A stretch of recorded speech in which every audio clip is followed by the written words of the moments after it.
అయ్యో 5 రూపాయలు తక్కువ ఉన్నాయి, మళ్ళీ వచ్చినప్పుడు ఇత్తతి. ఇక నువ్వు ఇచ్చినట్టే ఆయన తీసుకున్నట్టే. ఎటు పోతాయి, మళ్ళీ వచ్చినప్పుడు ఇద్దుతి.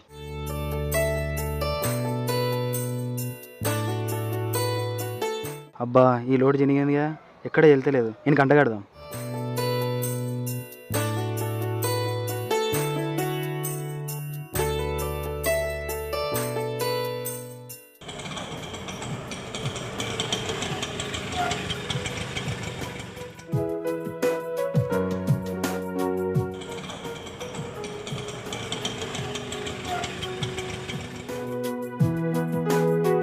అరే రామ్, ఈ రెగ్యులర్ పైసలు దించొచ్చినావా?